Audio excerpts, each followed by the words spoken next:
Hello, I want to show you a game today uh, that I call the Immortal Queen Trap game.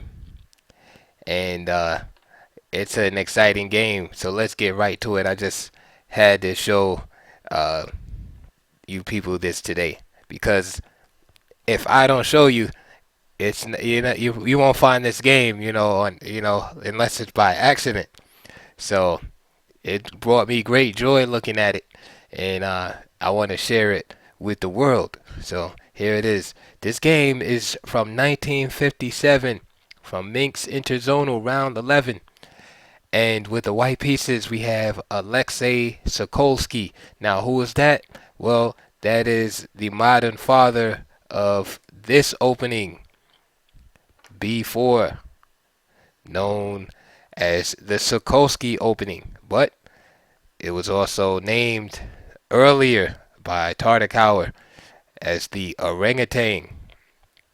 And since Tartakower is of Polish descent, it is also known as the Polish opening.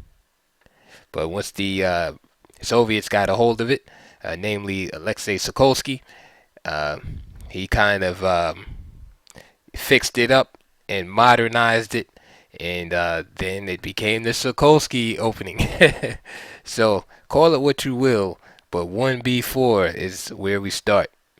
His opponent was Vladimir Grigorovich Kirillov, and there's a famous game.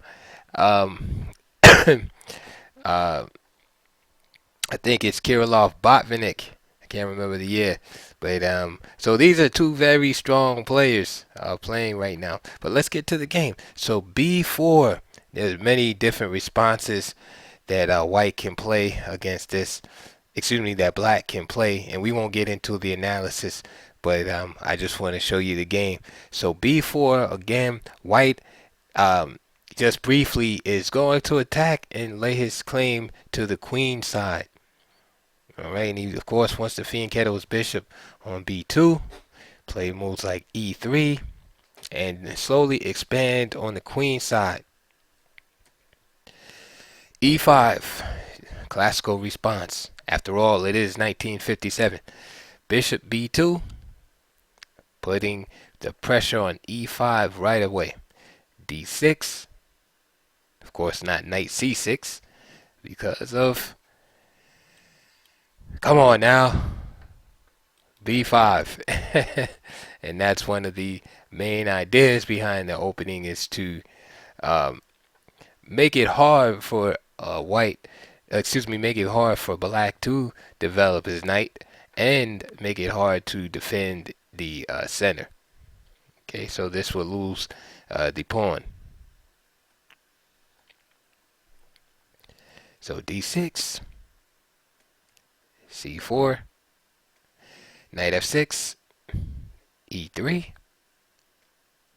knight bd7, knight f3, g6, d4. So basically both players are just doing what they want to do. The game is pretty much equal.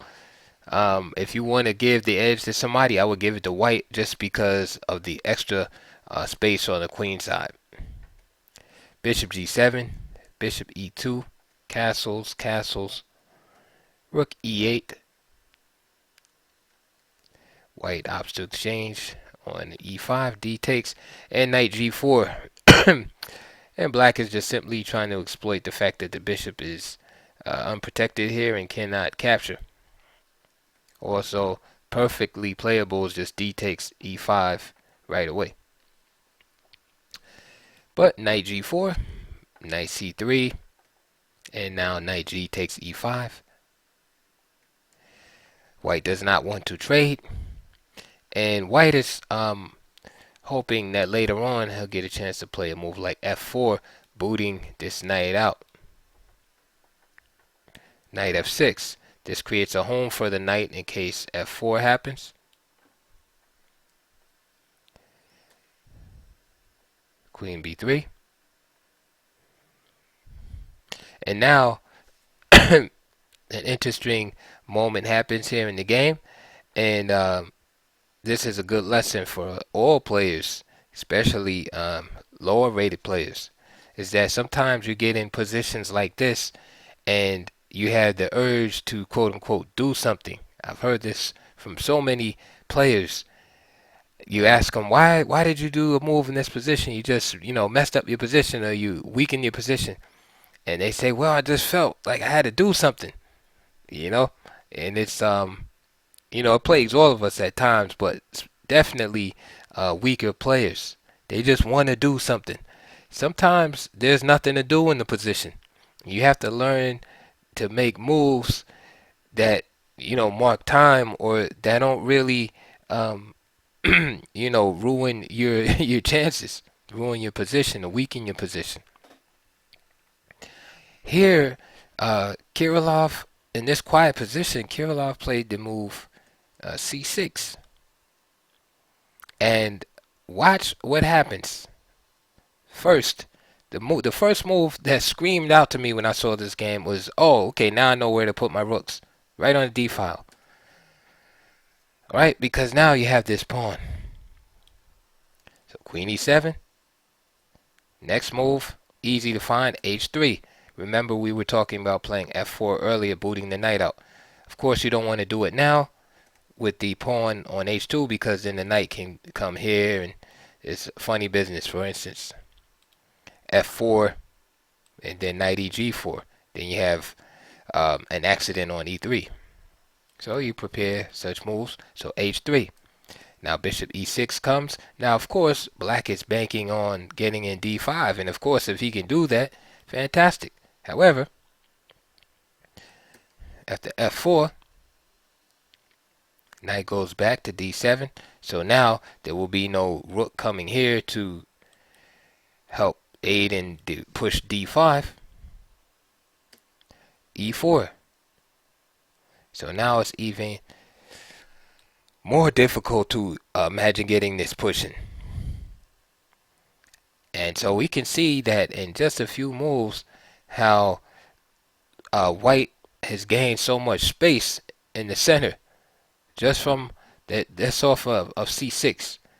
Now white's position looks excellent and black looks cramped.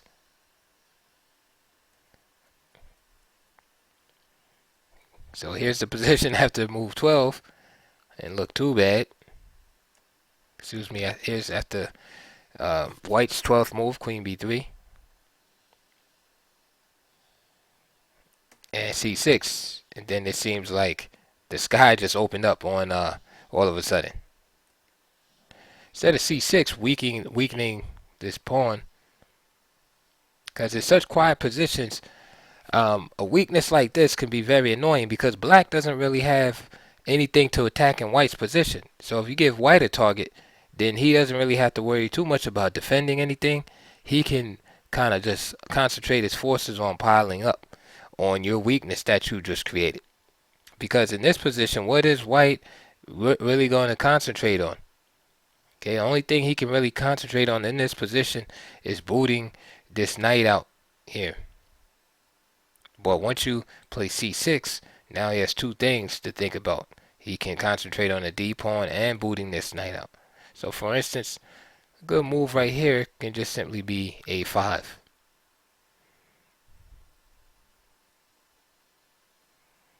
Right, if b5, then white has to contend with knight ed7 and moves like knight c5.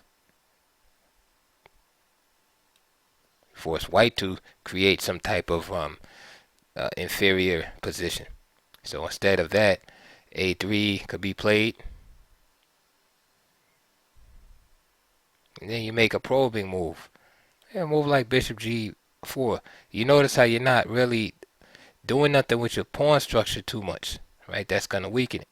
Because, okay, you might say, well, white can just play f3, which is true, yes. But the bishop can just shoot back to d7 or c8. Now is f3 really, big time move? No.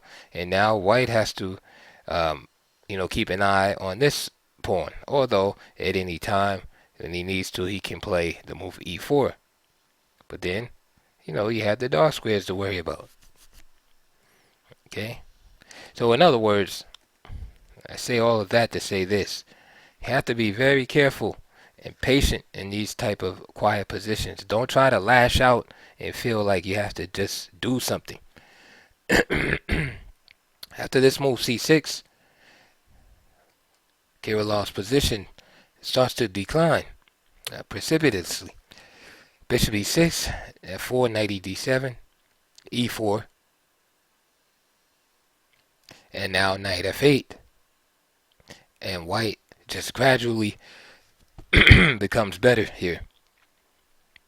Even at this point, the move b5 is on the table. Again, probing black's position. Black doesn't really want to take, right? And black doesn't want to push, giving him two hard choices to deal with. Then if he doesn't capture, then he might wind up with the pawn structure, of course, removing the b pawns like that. Again, giving white some more targets to go after. All caused by the move c6. So bishop f3. Notice all of the focus on d5, on the d5 square. Black is basically going to be relegated to a very passive situation from here on out because of that lock on the d5 square. Rook a d8, and now Sokolsky strikes at b5.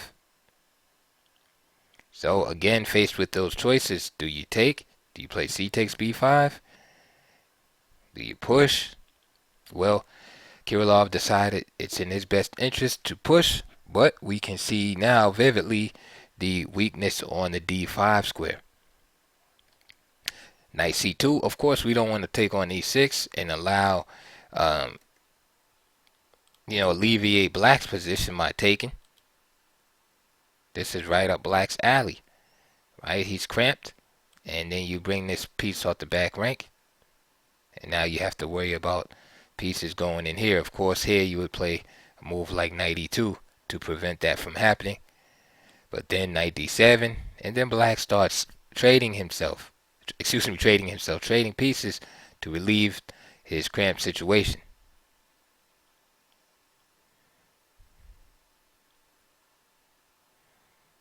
Okay, so knight c2, not trading pieces, leaving black to his own misery.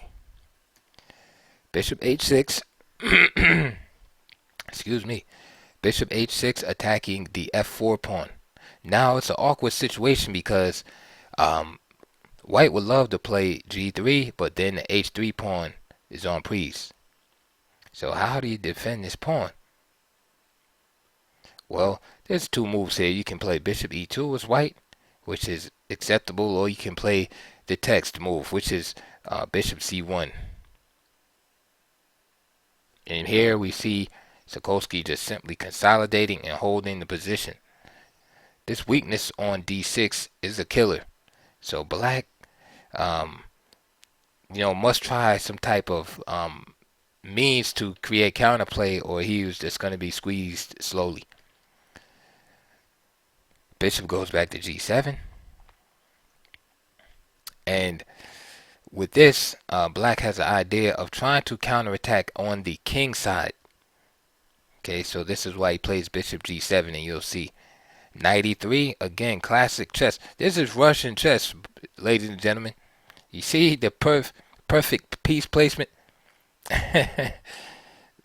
Look at the knights. c3 and e3, queen on b3, pawns on e4 and c4, bishop on f3, rook on d1, everything supporting the d5 square. I mean, black has no shot at that square whatsoever. h6. And now, as they say, pressure bust pipes.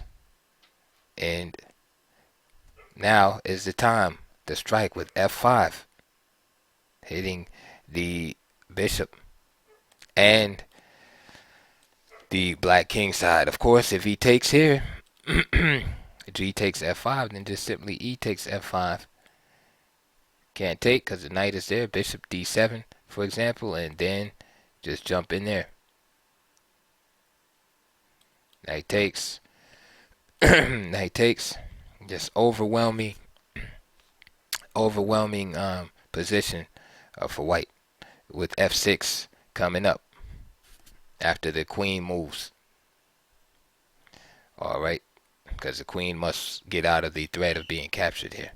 All right, let's go back. So after f5, black did not take. He just moved the bishop back, and once the bishop is removed from e6, then that's one less piece eyeing the d5 square, and now Sokolsky jumps right in. Knight e d5, knight takes d5, knight takes d5. The queen must move, so the queen goes to h4. And this, ladies and gentlemen, is why I named it the Immortal Queen Trap game. So the queen is barred from all of these dark squares right here except this one. And if black were able to move again, black is moving with threat here. Hopefully you can see it, but if not, I'll show it to you. Again, let's give black another move. He would just simply play g takes f5 now, e takes f5, followed by bishop takes f5, and the game would be perfectly equal. However, the rules of chess dictate that the players take turns in moving, and now it is white's turn. So I question the audience here. How would you deal with this threat that I just showed to you of g takes f5, e takes f5, and bishop takes f5? And if you want, you can pause the video and set up the position if you want on the actual board. So now I will give you the answer and what Alexei Sokolsky played here. Found a fantastic move here. He played bishop to g4. Okay, can you see the threat here? The threat here is to play the move g3, and now you can see that the queen is trapped. So that's the threat. Okay, but that's not it. That threat is not. Bishop e5,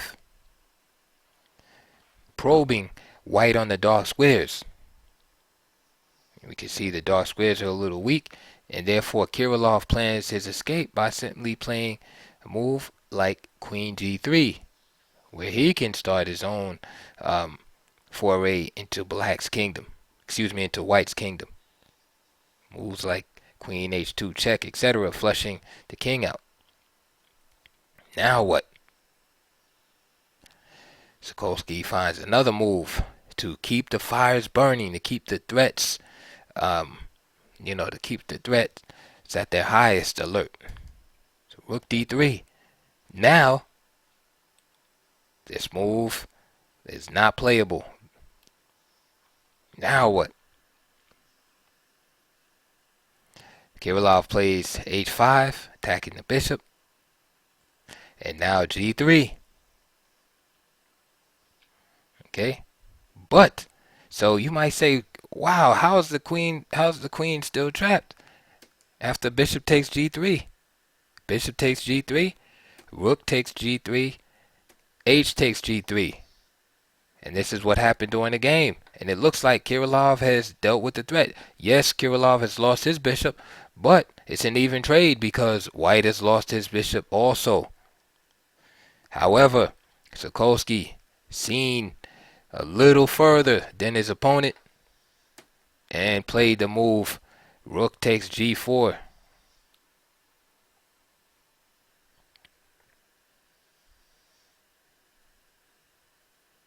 And after rook takes g4, Kirillov resigned.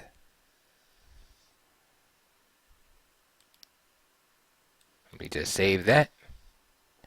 And I thought that you would enjoy that game immensely as much as I did. Okay, and he resigned because after queen takes g4, just simply h takes g4. And the only other alternatives for the queen all end in disaster. For example, queen h8 is met by bishop b2.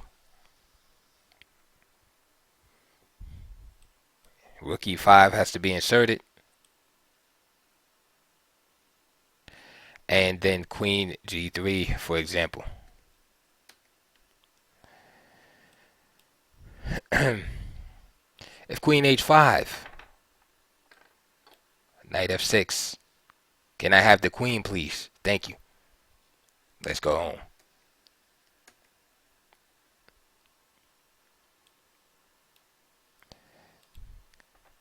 Same deal with queen h7. Can I have the queen, please? Let's go home. This is why Vladimir Kirillov resigned after rook takes g4 here. As he realized that there is really nowhere to go with the queen that's going to be safe and that's not going to lose tons of material here. So the only variation is plausible is that, but then what happens is this rook is just left to dry here, and then let's say after rook d7, white simply bust open the g file, and of course if he tries to keep it closed, then we just play g7. Then after rook takes g7, the knight comes in, and then, ladies and gentlemen, we have a king hunt. Notice a king hunt, and notice the rook on f1. Put the king here, so that means it's going to be a discovery coming up soon, and this is why we can play the move rook takes g7, queen takes g7, and rook h5. Knight h5 discovered check.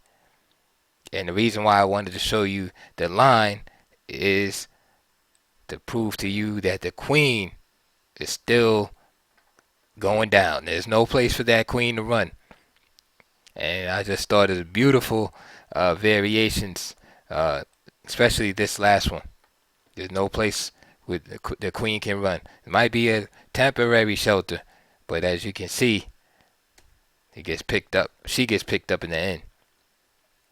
So it's a beautiful game. That's my Immortal Queen Trap game for today. I need to find some more of those. But I liked how the queen was trapped for for about 4 or 5 moves, and you could see the player trying to get out. It was like once queen h4 was played, it's like bam, the bishop g4 was like slamming a big steel trap door. If you listen real hard, you can hear it. See, queen h4. Did you hear that? That was the door slamming right there. The queen is trapped from move 25. 25. Usually a queen trap happens. It's usually like a one move thing. Like the queen takes a pawn, say on b2, and then the oversight, and then the person plays like bishop f1 or something. The queen can't get out, or they play a3, another move, and then the queen can't get out. It's usually 1 or 2 moves. Here it was a couple of moves. The queen could not get out. Here, still trapped. Still trapped. The queen is just trapped the whole time. Even here at the end, I showed you the lines. The queen is still trapped. It's like it's funny. Even here, you stick that rook in there. Still, even at the very end, still, it's amazing.